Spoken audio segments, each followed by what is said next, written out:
Load shedding থেকে মুক্তির জন্য গড়ে তোলা রূপপুর পারমাণবিক বিদ্যুৎ কেন্দ্র যেন এখন মরার উপর খাড়ার ঘা।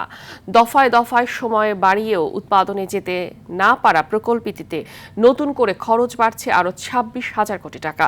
বিশেষজ্ঞরা বলছেন, প্রকল্পটির দুর্নীতির সাথে জড়িতদের বিরুদ্ধে ব্যবস্থা না নিলে উল্টো ব্যয় বাড়ানোটা হবে অপরাধকে বৈধতা দেয়া।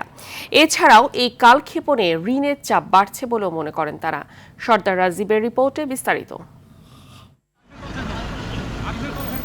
রূপপুর পারমাণবিক বিদ্যুৎ কেন্দ্র বাংলাদেশের সর্ববৃহৎ মেগা প্রকল্প। দেশের জ্বালানি চাহিদা পূরণের লক্ষ্যে 2017 সালে পাবনায় শুরু হয় এর নির্মাণ কাজ। কিন্তু 2400 মেগাওয়াট ক্ষমতার 2 ইউনিটের এই কেন্দ্রের উৎপাদন 2023 সালের মধ্যে শুরু হওয়ার কথা থাকলেও এখনও উৎপাদনে যায়নি একটিও। এছাড়াও ব্যয়বহুলে প্রকল্পের নির্মাণ কাজের চূড়ান্ত সময়সীমা এখনও অনিশ্চিত। এদিকে দফায় দফায় সময় বাড়ানো রূপপুর প্রকল্পের প্রকল্পিত ব্যয় বাড়ছে আরও অন্তত 26,000 কোটি টাকা। ডলারের বিপরীতে টাকার অবমূল্যায়নের কারণে প্রকল্পের নির্মাণ ব্যয় বেড়েছে জানিয়ে সম্প্রতি পরিকল্পনা মন্ত্রণালয়কে অবগত করেছে বিজ্ঞান ও প্রযুক্তি মন্ত্রণালয়। ক্যামেরার সামনে কথা না বললেও প্রকল্প সংশ্লিষ্টরা বলছে, ডলার বিনিময়ের মূল্য বৃদ্ধির কারণেই বেড়েছে খরচ। 2016 সালে ডলার বিনিময় হার ছিল 80 টাকা, কিন্তু বর্তমানে ডলারের বিনিময় হার 122 টাকা। ডলারের দাম বৃদ্ধির কারণে প্রকল্পের খরচ বৃদ্ধি পেয়েছে। তবে অনিয়ম দুর্নীতির মাধ্যমে রূপপুর প্রকল্পে শুরুতেই বাড়তি ব্যয় যুক্ত করা হয়েছে বলে মনে করেন এই জ্বালানি বিশেষজ্ঞ।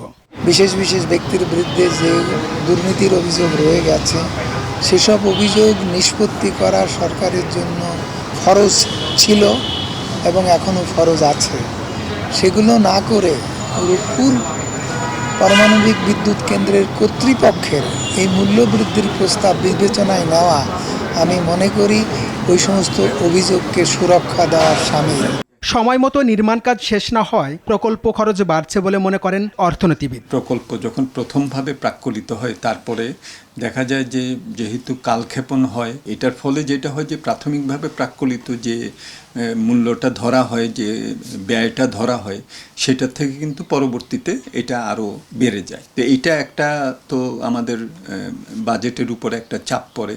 অন্যদিকে আর্থিক ঝুঁকি কমাতে মেগা প্রকল্পগুলোতে হেজিং পদ্ধতি ব্যবহারের পরামর্শ অর্থনীতিবিদদের। আমরা যদি হেজিং করতাম, যখন 86 টাকা ছিল, যে আগামী 5 বছরে আমি $5 বিলিয়ন খুব বেশি হলে 88 টাকায় নিব, তাহলে আজকে কিন্তু আমাকে 120 টাকা করে চিন্তা করতে হইতো না। 40% ডেপ্রিসিয়েশন টাকার, সেটার যে ইম্প্যাক্ট অন ডেট রিপেমেন্ট, সেই ইম্প্যাক্টটা নিতে হতো না। 1,13,092 কোটি টাকা ব্যয়ে 2016 সালে রাশিয়ার সাথে রূপপুর পারমাণবিক বিদ্যুৎ প্রকল্পের চুক্তি স্বাক্ষর করে পতিত আওয়ামী লীগ সরকার। তবে আলোচিত বালিশ কেলেঙ্কারি সহ নানা অনিয়মের অভিযোগে শুরু থেকেই আলোচনায় ছিল পারমাণবিক প্রকল্পটি। সর্দার রাজীব, RTV, ঢাকা।